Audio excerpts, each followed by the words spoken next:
ಬೆಂಗಳೂರಿನ ಕೋರಮಂಗಲದಲ್ಲಿರುವ call centre ಉದ್ಯೋಗಿಗಳನ್ನು kidnap ಮಾಡಿ ಹಣಕ್ಕೆ ಬೇಡಿಕೆ ಇಟ್ಟಿದ್ದ ಆರೋಪಿಗಳಿಗೆ ಹೆಡೆಮುರಿ ಕಟ್ಟಿದ್ದಾರೆ. ಕಿಡ್ನಾಪ್ ನಡೆದ 12 ಗಂಟೆ ಒಳಗೆ 8 ಆರೋಪಿಗಳನ್ನು ಪೊಲೀಸರು ಬಂಧಿಸಿದ್ದಾರೆ. ಇವರು ಕಿಡ್ನಾಪ್ ಮಾಡಿ 25 ಲಕ್ಷಕ್ಕೆ ಬೇಡಿಕೆ ಇಟ್ಟಿದ್ದಾರೆ.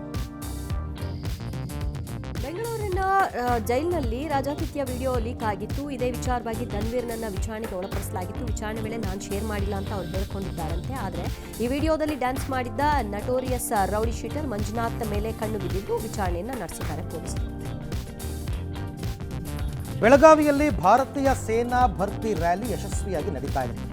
ಟೆರಿಟೋರಿಯಲ್ ಆರ್ಮಿ ನೇತೃತ್ವದಲ್ಲಿ 3 ದಿನಗಳಿಂದ ನಡೀತಾ ಇರುವ ಈ ನೇಮಕಾತಿ ಪ್ರಕ್ರಿಯೆಯಲ್ಲಿ ಕರ್ನಾಟಕದ ವಿವಿಧ ಜಿಲ್ಲೆಗಳ ಸಾವಿರಾರು ಯುವಕರು ಭಾಗಿಯಾಗಿದ್ದಾರೆ. ಹುಲಿದಾಳಿ ಹೆಚ್ಚಳ ಹಿನ್ನೆಲೆಯಲ್ಲಿ ಚಾಮರಾಜನಗರ ಜಿಲ್ಲೆಯ ಗುಂಡ್ಲುಪೇಟೆ ತಾಲೂಕಿನ ಬಂಡೀಪುರ ಸಫಾರಿ ಬಂದ್ ಮಾಡಲಾಗಿದೆ. ಹೀಗಾಗಿ ಪ್ರವಾಸಿಗರೆಲ್ಲ ಇಲ್ಲದೆ ಬಣಗುಡ್ತಾ ಇದೆ. ಜೊತೆಗೆ ಆದಾಯವೂ ಕೂಡ ಕುಸಿದಿದೆ. ಕಾಡಾನೆಗಳ ದಾಳಿಗೆ ಅಪಾರ ಪ್ರಮಾಣದ ಬೆಳೆ ನಾಶವಾಗಿರುವ ಘಟನೆ ಹಾಸನ ಜಿಲ್ಲೆ ಬೇಲೂರು ತಾಲೂಕಿನ ಹಿರಿಗರ್ಜೆ ಗ್ರಾಮದಲ್ಲಿ ನಡೆದಿದೆ. ಗ್ರಾಮದ ದಿನೇಶ್ ನಂಜುಂಡಪ್ಪ ಎಂಬುವರಿಗೆ ಸೇರಿದ ತೋಟದಲ್ಲಿ ಕಾಡಾನೆಗಳ ಹಿಂಡು ದಾಂಧಲೆ ನಡೆಸಿದೆ. ಚಿಕ್ಕಮಗಳೂರಿಗೆ ಪೊಲೀಸ್ ಮಹಾನಿರ್ದೇಶಕ ಸಲೀಂ ಭೇಟಿ ಕೊಟ್ಟರು.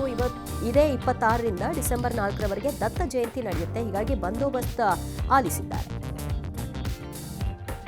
ಪಿಎಸ್ಐ ನೇಮಕಾತಿ ಅಕ್ರಮದ ಆರೋಪಿ ಆರ್.ಡಿ. ಪಾಟೀಲ್ ಮತ್ತು ಜೈಲ್ ವಾರ್ಡನ್ನಿಂದ ದೂರು ಪ್ರತಿದೂರು ದಾಖಲಾಗಿದೆ. ಇವರಿಗೇನೋ ಸುಪ್ರೀಂ ಕೋರ್ಟ್ ಬೇಲ್ ಕೊಟ್ಟಿತ್ತು. ಈಗ ಬಿಡುಗಡೆ ಸಂದರ್ಭದಲ್ಲಿ ಒಬ್ಬರ ಮೇಲೊಬ್ಬರು ಹಲ್ಲೆ ಮಾಡಿದ ಆರೋಪದಡಿ ಎಫ್ಐಆರ್ ದಾಖಲಾಗಿದೆ.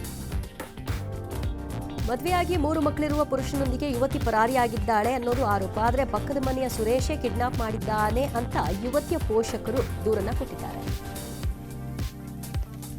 ಯಾದಗಿರಿ ಜಿಲ್ಲೆಯಲ್ಲಿ ಮರಳು ಮಾಫಿಯಾ ಹೆಚ್ಚಾಗಿದೆ. ಸುರಪುರ ತಾಲೂಕಿನ ಸುಗೂರು, ಮುಷ್ಟಹಳ್ಳಿ, ಹೆಮ್ಮಡಗಿ ಸೇರಿದಂತೆ ಮೊದಲಾದ ಕಡೆ ಕೃಷ್ಣಾ ನದಿ ಒಡಲಲ್ಲಿ ಅಕ್ರಮ ಮರಳು ದಂಧೆ ನಡೀತಾ ಇದೆ.